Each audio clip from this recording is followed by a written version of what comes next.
Michael Jacels was appointed the 10th Bishop of the Diocese of Wichita on January 28, 2005 by Pope John Paul II. Prior to leading the Diocese of Wichita, Bishop Jacels worked in Rome for 8 years under Cardinal Joseph Ratzinger, now Pope Emeritus Benedict XVI. He was installed as the Archbishop of Dubuque on May 30th, 2013. Men, help me give a warm welcome to our very good shepherd, Archbishop Michael Jacels.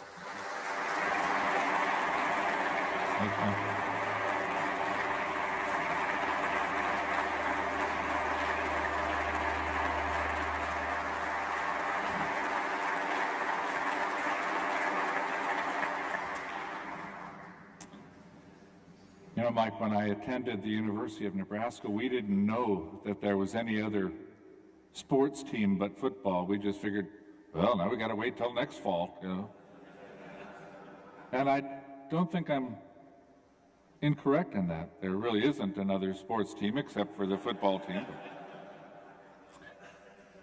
Very happy to be with you today, and happy that this is on Saturday instead of Sunday. And you should be happy because this evening's Mass is the Vigil Mass, and so tomorrow you can park yourself in front of a TV and watch you and I beat Louisville.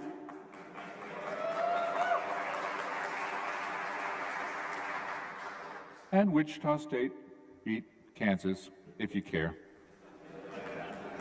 Actually, if you're from Dubuque, you know, there's a restaurant there, something Morocco Club or something. The owners, their son is an assistant coach for the basketball team, so there's a connection, you know, enough to root for them. I was asked to share my conversion story, and some people say, "Oh, you're a convert." Well, not really. I mean, I was born a poor Catholic child. We were poor, and I was baptized a Catholic as an infant, and grew up, I imagine, like most people in this room, grew up doing Catholic things. We went to Mass together as a family every Sunday and Holy Day. We prayed the Rosary at home, kneeling in the living room. We went to the Stations of the Cross in church. Fridays of Lent, we ate salmon patties. And none of this, you know,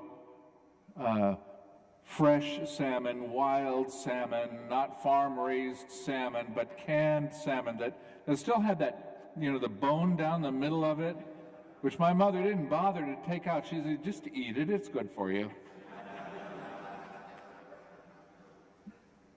I never had a chance to go to Catholic school, either because we couldn't afford it, or I'm an Air Force brat, and so some of the bases that we lived at didn't have the opportunity of a Catholic school. But my parents made sure that we went to CCD, you know, religious ed, faith formation, whatever you want to call it. So everything was pretty normal, standard, until I got a driver's license. And when I got a driver's license, I also had a part-time job. Where's my Dairy Queen friend? There he is back there, sleeping already. So when I was in high school, I was the fry cook at Dairy Queen. So I would use that as an excuse to not go to Mass.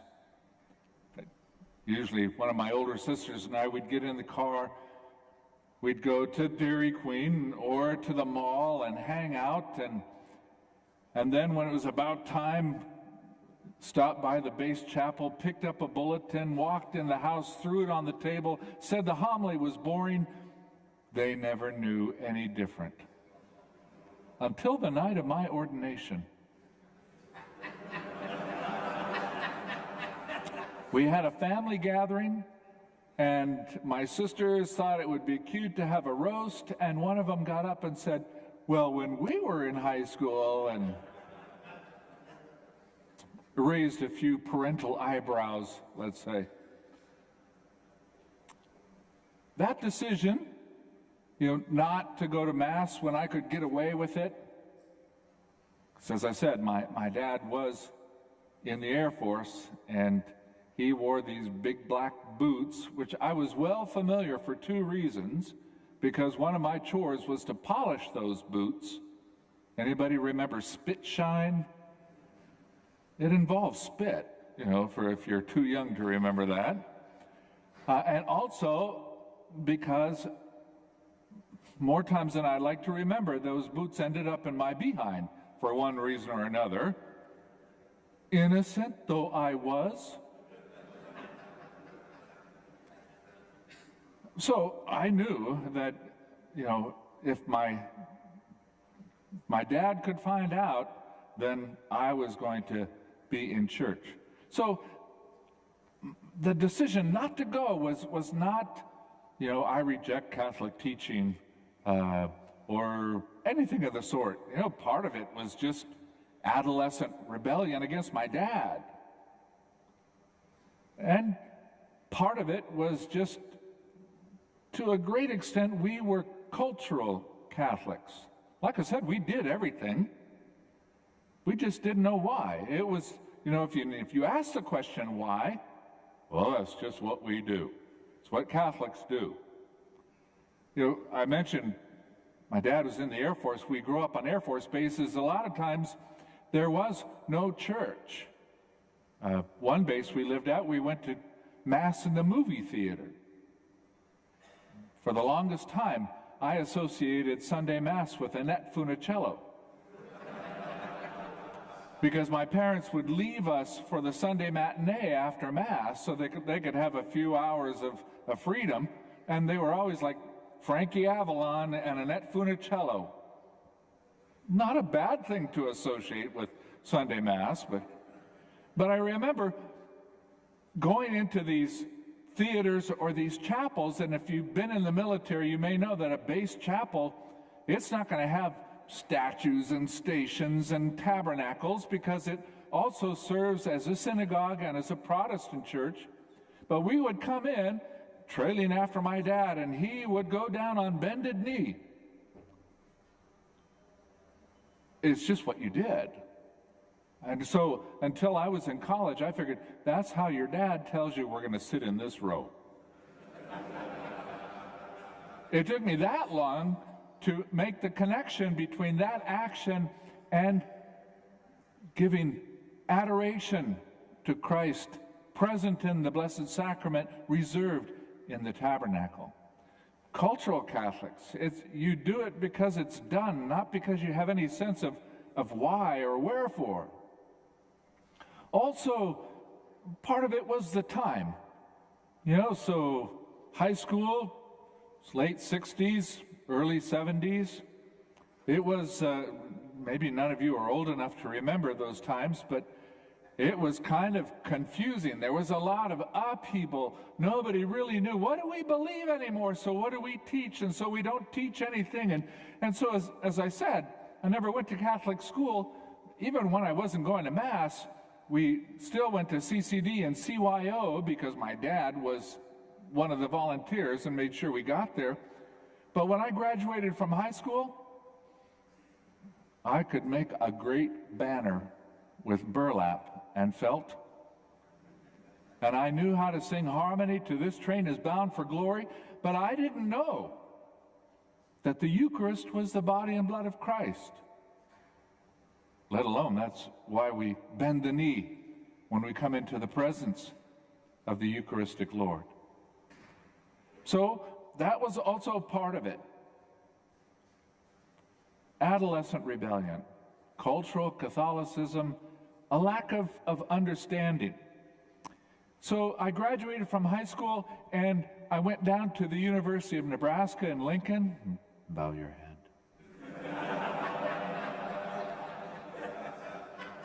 And while there, on my freshman year, on Thursday evenings, I spent chanting in a Buddhist temple. Again, not because I am no longer a Christian or a Catholic. Oh, adolescent rebellion, cultural Catholicism, a lack of understanding, and then add to that just kind of an attraction to things exotic. You know, so if there's white bread and rye bread, I'm going to take the rye bread just because it's different. I've always had white bread. I want to try a little rye. Always gone to church. I want to try a little chanting in a Buddhist temple. At the end of my freshman year in college, God in his providence, and you have to understand providence, the providence of God, you've heard of at least the term, if not understand the concept. Anybody heard of the providence of God? Couple, yeah? Maybe we should have a breakout session on that sometime. The providence of God refers to God directing all things, according to the divine plan that he's had from eternity. St. Catherine of Siena, with regard to divine providence, would say that not even a leaf falls from a tree outside of God's providence. So God has a plan and finds a way without violating our human will.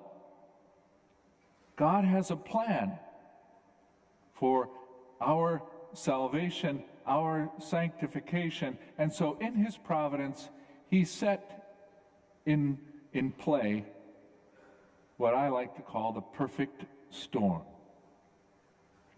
A perfect storm, kind of like Typhoon Pam, you know, that kind of wiped out that, I can't pronounce the name of that island that starts with a V, ends with a U, but it's been on the news. Big old storm, wiped out everything. What was there before is gone. What is left is something altogether new. Perfect storm. And the first part of the storm, the end of July, the summer after my freshman year, I was working in the officers club at Offutt Air Force Base right outside of Omaha. Was washing dishes. And the guy across the dishwasher belt from me, don't remember his name. I remember he was a Baptist ministry student. All summer long, he never, preached to me and told me I was going to go to hell. I probably was at that point. He would have had all kinds of reasons at that point to say to me, turn or burn. But he didn't say a word.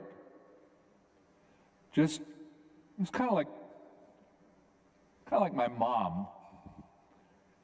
I got in trouble with the law when I was in high school. My dad had to come to I don't know if they call it the stockade, but the jail on base to spring me and take me home. And I think my folks had worked this out. So we get home, it was like 4 in the afternoon or something like that, and he says, didn't say a word. Get home, and he says, go see your mother. She's in bed. Whoa. So my mother, I walk into their bedroom, and she's in bed with the covers up to her neck, because she probably had on like her high heels and dancing dress, because they were going to go out on a date or something that night. But anyway, here she was, and she just looked at me like with those cat eyes, those big, droopy, sentimental eyes, and just said, oh, Mike. That's Tom, across the dishwashing line from me. But at the end of the summer, I'm getting ready to leave, and he hands me a paperback, pocket-sized edition of the New Testament, and said to me, why don't you read that? Nothing more, nothing, condemnatory or judgmental. Why don't you read that? The second part of the storm. The next week, after ending my job, I spent the last month of summer in Guatemala, in Huehuetenango, Guatemala, with the Maryknoll missionaries. because I had been in correspondence with them for 2 years about being a Maryknoll missionary. Now go figure. I wasn't going to church. I was chanting in a Buddhist temple. I was in correspondence with a Catholic missionary order. Didn't know any priest. Nobody had suggested it to me. Had no idea what a priest or a missionary would do. But I just had this in my mind. This is what I'm going to be when I grow up. I'm still waiting for that to happen. But I knew, and I couldn't have even spelled providence, let alone know what it was. But I knew this was God's plan. That was the second part of the storm. And it didn't have anything to do with Guatemala or Huehuetenango or even the Maryknoll missionaries for that matter. I was there with a group of about 12 or so other guys my age who knew God and who knew the church and who were conscious, intentional members of the church, who were pursuing God's call, not for any other reason than because they knew God and they knew the church and they knew the church's mission and they knew that they had a part to play. I encountered it in these guys' church. The community of believers. People who said, I believe because they do believe. Who spent time in prayer because they love Jesus. Who were interested in, heck, I'll leave my family, I'll leave my homeland, I'll leave my familiar culture, I'll go to a foreign country to make the good news of God's love known to others. I'll do all that for love of Jesus. It was overwhelming for me. And also, while we were there, we had daily Mass, so I had to reconcile myself to that part. And they also had adoration. There was this little gold box back there. I had to ask somebody to explain this to me. What is that? Why is that front and center? Why is that the object of our attention and our devotion? And once I learned, I spent a lot of time in there. So, the end of the summer, I decided not to join the Maryknoll missionaries for different reasons, but at the end of the summer, I went back to the university.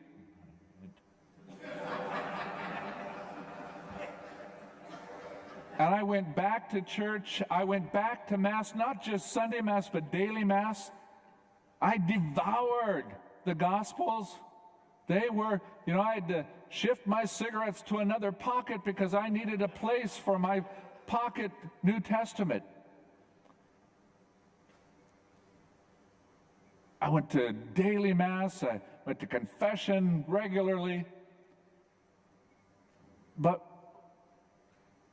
at the student center there, the Catholic Student Center, if there was something going on, well, let's go and visit the people in the county home, or let's go and paint houses for people who can't afford to pay somebody else to do it, or they even said, why don't you come up and serve Mass? I said, no, thank you.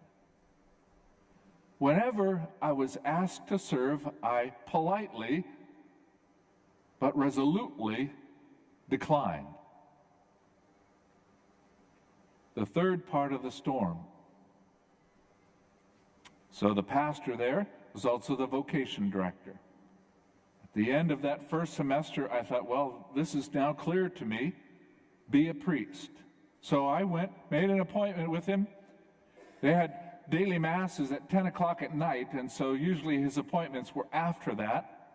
So, whatever, it was 11:30, something like that. And I announced to him, I thought he was going to do like cartwheels at this news. I would like to go to the seminary. And he responded, and I quote, I would not take you if you were the last man on earth.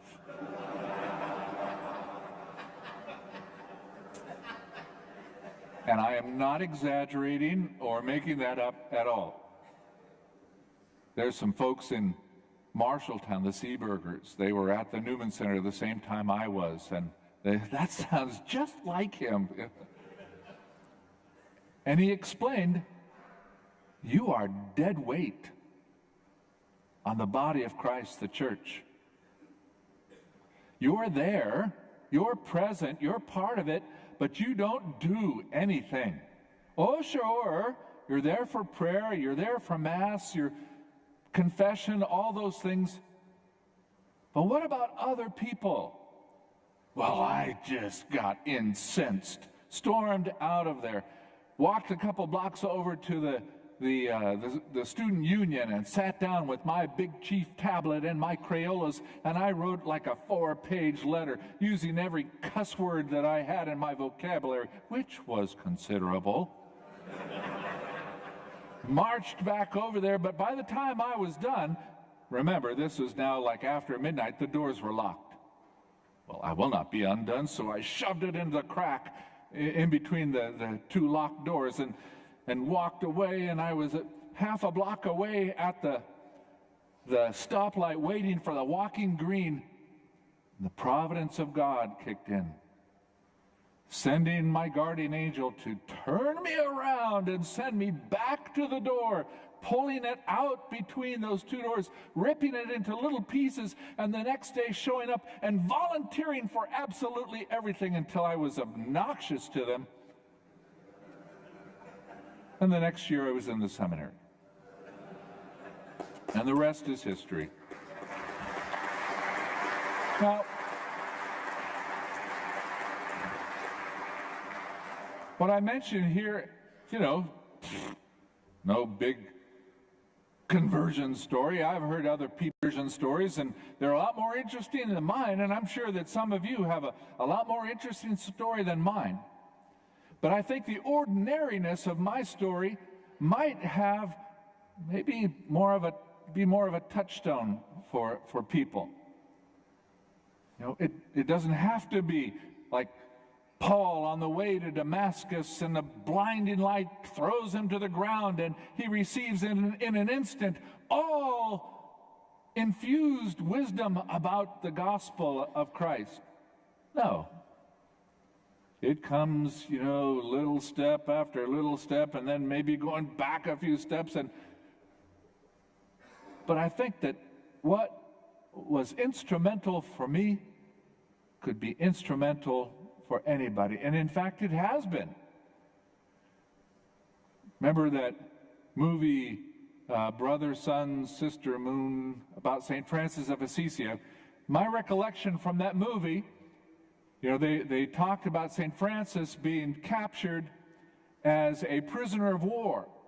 The town of Assisi was at war with the town of Perugia over who made the best chocolates. Perugia won. They have the best chocolates. Lived there for a couple months, so I know. But while in prison in Perugia, he met another prisoner who was imprisoned because he possessed and was reading from the gospel in Italian.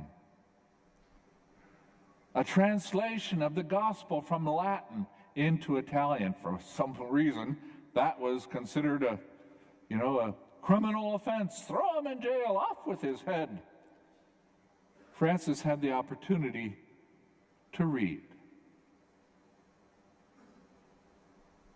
The rest is history.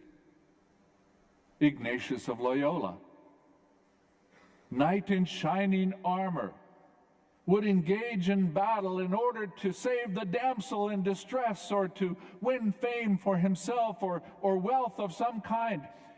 He was wounded in battle and laid up in this castle, asked for a dime store novel to read, something to pass the time, and all they had was the lives of the saints.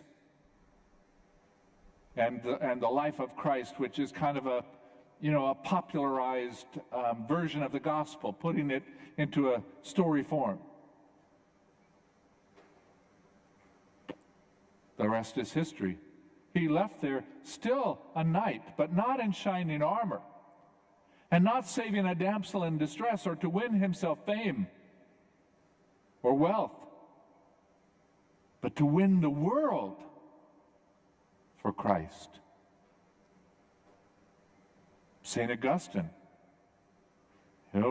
non-believer, living with a woman, had a child out of wedlock. His mother, St. Monica, was worried that he was going to go to hell. She would pray for him. They lived in Milan for a while. She went up to the Bishop of Milan, now St. Ambrose. Please, why don't you do anything? Woman, please. Child of such tears can never be lost. But nothing would cause his conversion until he was sitting in the backyard, having a cool drink on a hot day, lemonade, something, I don't know. Heard kids in the next yard singing this little game song, take and read, and for whatever reason, he picked up, there happened to be a copy of the scriptures. He took it up and read where it opened, one of Paul's epistles. And that moment, that word, that message pierced his heart, illumined his mind, and the rest is history. I think the same is possible for anyone, and it's for this reason that I usually take with me a case of pocket gospels. This particular edition, the 4 Gospels and the Acts of the Apostles. This is not church money. I pay for it out of my own pocket. I take it with me.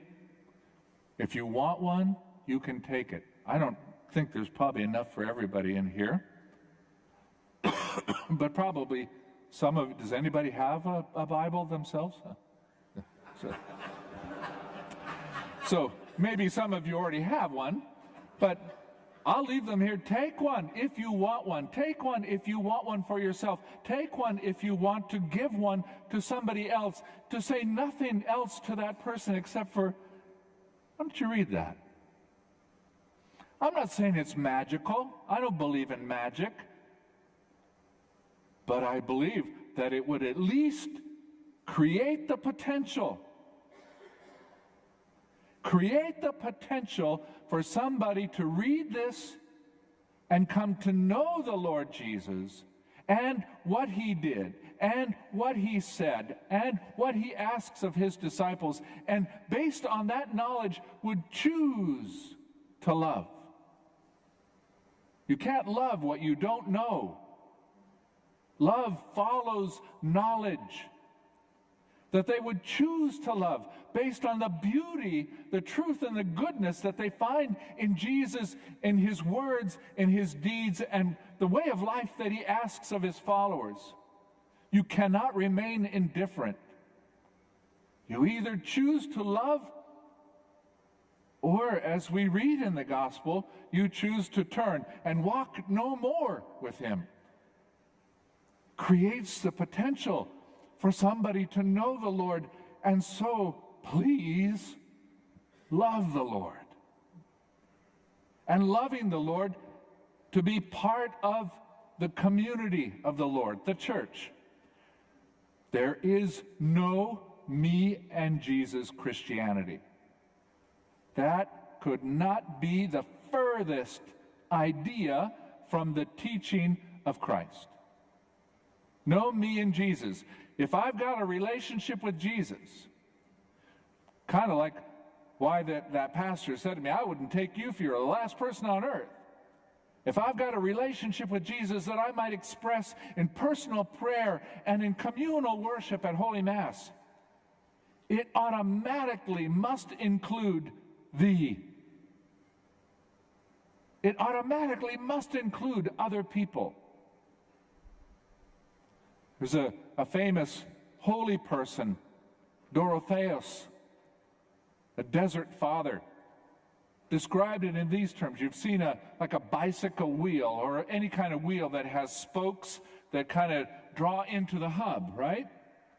And the closer they get to the hub, the closer they get together, right? They become closer. He says, this is what we're supposed to do. If the hub, we are the spokes and the hub is God. The closer you draw to God, you must of necessity draw close to others. You know, you go to church and you sit in the back because you want to sleep. He's back there. You sit in the back because you want to sleep, or you sit in a place where you know usually nobody's, don't bother me. Don't touch me. Don't talk to me. I just want to get in, get out. I want to punch my card. Been there, done that. Then, well, not tomorrow because you'll be watching basketball, but next Sunday, I challenge you to walk into the thick of it, into the place where the largest group of people are seated, people who get this big smile on their face and open their wides because they're going to hug you. You go. I mean, some of the martyrs had to face being eaten alive by wild animals. You walk into that. There is no me in Jesus without thee, without the other. And it would, being part of this family of believers, then move to service, to joining in the mission of Christ. And it doesn't mean that you got to grab one of these and then start going door to door in your neighborhood and say, have you heard the good word of Jesus today? As an aside, I had a priest friend over in Rome. He was studying canon law, church law, and the Code of Canon Law is a book about that thick. He's just a weirdo. So he would take the Code of Canon Law and he would go up and down the hallway and knock on a door and say, have you heard the word of the code today? No, we don't have to do that. Christians are not weirdos. Are there any weirdos here? Oh, there's a couple of it, but see, we put them over there. Do they tell you that's where the weirdos sit? There's nothing weird about being a Christian. And then Father Jack is in the back over there, yeah. But it is a different way of life. It is a different way of life. It is a better way of life. I can say that without any arrogance. It's a better way of life. It is a different and better way of life that leaves in its wake a different and better world. Any part of the world, any person that your life brushes up against is a different world, a better world, a different person, and a better person for having that contact with someone who has the humility to forgive anyone and everyone, who has the charity to serve, even though it may cost me. Take my money, but leave my time. It may cost me time. It may cost me something. This is available to us all. And I believe that it starts with knowing the Lord. Through the scriptures, through Father Kopachik is going to talk about adoration, service of others. It draws us in to be part of this family and engages us in the mission that Father Jack is going to talk about, the connection between what we do in church on Sunday and what we do in the world on Monday. It's open to everyone. I recommend it. It is a joy-filled life, which I hope it never comes to my having to face being eaten alive by savage beasts. But were it to come to that, have at it. You know, I might recommend jalapenos. Does wonders for a McDonald's double burger. Can you imagine what it would do for me? You know? So thank you for your attention. Someone was supposed to stop me about, 5 minutes ago, but here I am still talking. But I'll stop. Thank you very much. God bless. They're here if you want them.